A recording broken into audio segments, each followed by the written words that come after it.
still shilling for Donald Trump, and Republican leaders in Congress who still stand by him.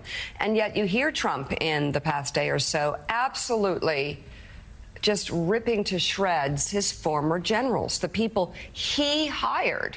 So if he brings you in, make no mistake, he will turn on you too. Well, I was just going to say, and Willie, the crazy thing is, again, these people that used to be flag wavers for America now will wave their Trump flags.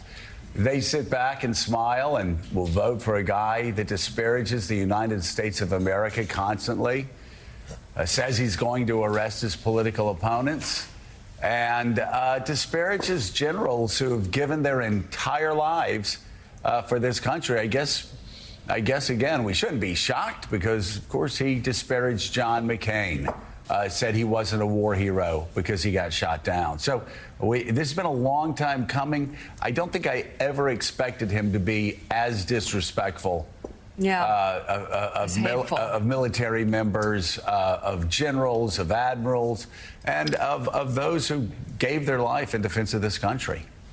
Yeah, in Donald Trump's eyes, being a patriot, a term that he has used and his supporters use, being a patriot means supporting him, doing what he thinks is right. It has nothing to do with the country or the Constitution. It has to do with Donald Trump. Yesterday, calling America a garbage can. He's called America a hellhole, a third world country. It brings to mind the line that Pennsylvania Governor Josh Shapiro likes to use a lot, which is, hey, Donald Trump, stop S-talking America. What is it with you? Why do you think America is so terrible? Kamala Harris's campaign has kind of seized on this, as we saw at the convention first and ever since, and that is patriotism has been reclaimed. We support freedom. We support the Constitution, not Donald Trump. And I think the good news is, I think most Americans do not believe that America is a hellhole or a garbage can. A lot of us are proud to have lived here our entire lives. We celebrate the country. And we'll see if people vote that way. Well, let me just say, if anybody believes that America is a garbage can that's voting this election, they're just stupid. They just don't know the facts. I don't mean to bore people. They might want to take a trip. I don't want to bore. Yeah, they may want to move somewhere else if they think it's such a hellhole. But I don't want to bore people. But let me just say it again. I got Richard Haas here, and Richard, if anything I hear say is incorrect, you let me know. But let me say it again. America's military, relative to the rest of the world, more powerful than at any time since World War II. America's economic might, relative to the rest of the world, more powerful than any time since World War II. America's technological might, relative to the rest of the world, more powerful than any time since World War II. America's military, by the way, so powerful that most organizations that rank the power of militaries have Russia number 2. Why does he hate them? Well, he hates America because somebody else is running America. But Richard, again, we always have Donald Trump. We always hear about him, shall I say, shit-talking the United States of America. The facts are just the opposite. Our economy is the envy of the world. The GDP of Texas, bigger than the GDP of Russia. The GDP of California, bigger than the GDP of all other countries except for 3. Amazon's R&D budget, bigger than the R&D budget of just about every G7 country. We are a colossus standing on the top of a mountain regarding power compared to the other countries who envy us. And, of course, some see us as their enemies, their sworn enemies. And those are the very countries that Donald Trump right now is praising, and the leaders who he's praising. Look, we have real challenges in this country. Everyone around this table, everyone watching this knows this. But I wouldn't trade our hand for anyone else's. I mean, ironically enough, one of the most controversial issues in this country is immigration. People want to come to this country. Right. People are lining up around the world at American consulates. Why? Because they want to go to America's universities. It's still the world's best. So on and on and on. You mentioned the military, the economy, technology. Our innovation base is second to none. So, you look at the Chinas, the Russias, and the rest. Their internal challenges are incomparably greater than what we face, whether it's demographic, economic, political, you name it. You know, on Ghirardellis, Willie said something that was so moving a few weeks ago. He said 7 a.m.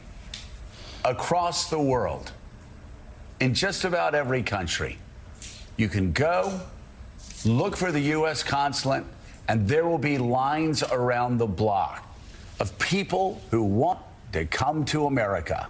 And it reminds me of what JFK said about this country. We Americans, we may have our challenges, but we never had to put up a wall to keep our people in. And speaking of walls, people are going to be looking at those walls at Yankee Stadium, Willie, that are about 225 yards, like from home plate, or feet from home plate. Willie, what are you expecting tonight? And please introduce our guests while you're at Okay, we got Jonathan here, we got Rev here. We got a Yankee fan. No, we have Meacham.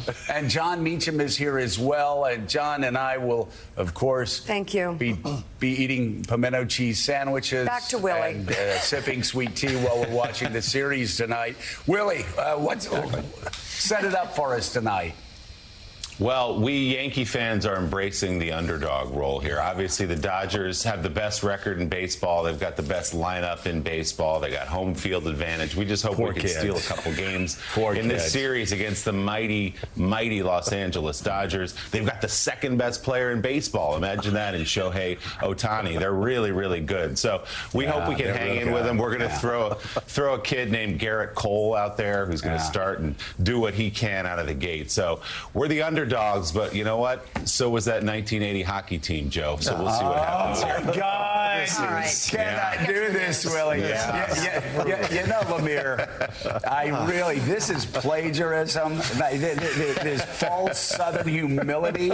He has taken a page from my book, and I do not appreciate it. Aaron Judge, Juan Soto, Stanton, Garrett Cole. This is the best team in baseball, top to bottom. Their payroll is, it's bigger than about 50% of the countries across the planet. I mean, this is a Yankees team. I will say this, really. This Yankees team is so great that if they even lose one game this series, I would consider the whole season a failure. As the list you just did about why America is top of the world. Just substitute Yankees. Yankees have a bigger GDP than every other nation on the planet except three. Right. It's the best team money can buy. Yeah. The Dodgers are a Cinderella story. Yeah. Plucky upstarts by names of Mookie, Shohei. Oh, Shohei. The likes of those guys. Oh, that's nice. America's team. Yeah. We love this. We love an underdog story here. We're wrapping our arms around the Los Angeles Dodgers. So let's figure this out. So I'm giving you 10 Ohtani, seconds. He's an Angel, right? He played for the Angels. He played for the right? Angels, that's correct. Garrett Cole, where did Cole play for? He was a Houston Astro. Oh, he was an Astro. Okay, but Stanton, he came up in this system, right? No, he's a Marlin. Oh, he's a Marlin. America's team, Joe. What about Soto? Soto was Nationals from and Padres. Oh, Nationals and Padres. Okay. Aaron Judge. Okay. Homegrown talent. Yankees farmhand. Bring it home, Joe. All right, predictions. Let's go around. What do you say?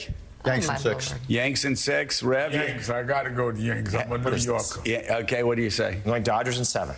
Willie, what do you say? I think Yankees in 7. They got to steal one of these two games. Game 1 is tonight. Game 2 tomorrow night. They come back for 3 in New York. If they can come back 1-1, they got a chance to win in 7. I gotta say, the Dodgers can be hot. They can be incredibly inconsistent too. I don't know how a lot of these guys are. Pitching. Yeah, not a lot of pitching. I'm going to go and this is Jersey. I think it's going to be Dodgers in 6. Okay. I really do. I could be wrong. I could be wrong. Vice President Kamala Harris. I usually am wrong, and I'm good with it. Let me hold your hand now. Oh, wait. Okay. So Vice President Kamala Harris. Hey, John Meacham, the thing is, just because he went to Swanee, all right, there's some of us who do not denigrate the University of the South. John Meacham, you and Keith, who will you be cheering for tonight? Well, I'm a Yankees fan because this will surprise you. I came to it through a literary. Nothing will surprise me. You don't have to tell us the history. Are you voting for Trump now? What's going on with you? Listen, John, we don't need the history of this. No, okay? I want to hear the history. No, you do. You do. No, Colonel Rupert.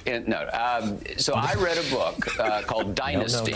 The subtitle of which was When Rooting for the Yankees Was Like Rooting for U.S. Steel. Yeah. And it was an account of the Gehrig Ruth years. And so I think it's kind of a patriotic effect. I don't agree with this. So I think, it's very important. That's kind of like Shays Rebellion. It's kind of like me telling my son that rooting for Kamala Chelsea Harris. is like cheering for Microsoft. Held a rally last night in Georgia where she appeared side by side for the first time with former President Barack Obama.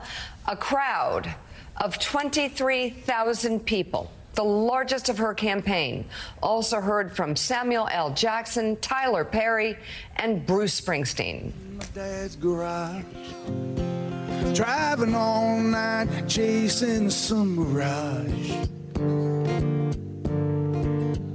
Well, pretty soon, darling, I'm gonna take charge. Well, the dogs on Main Street howl, 'cause they understand. If I could teach, I want a president who reveres the Constitution, who does not threaten but wants to protect and guide our great democracy, who believes in the rule of law and the peaceful transfer of power, who will fight for a woman's right to choose, and who wants to create a middle-class economy that will serve all our citizens. There is only one candidate in this election who holds those principles dear, Kamala Harris. So when I think about America, I think about my grandmother's quilt. We are all shapes, sizes, and colors, but we are one.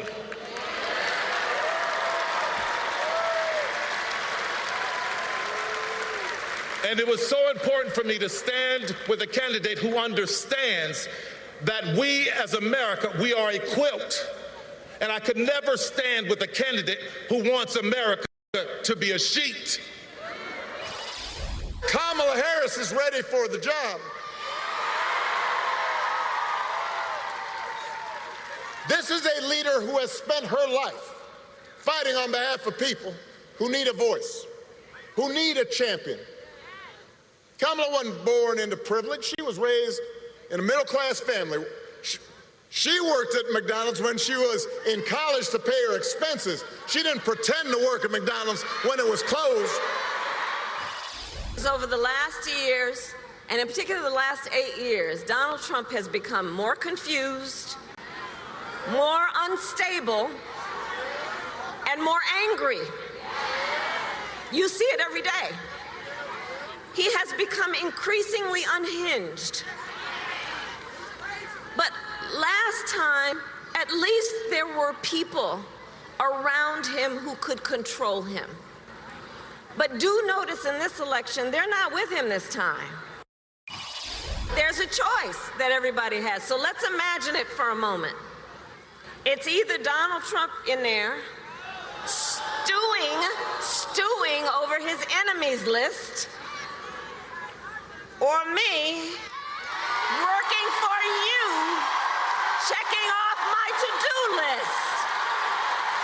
You have the power to make that decision. It is your power. It is your power. You know, Jonathan, her closing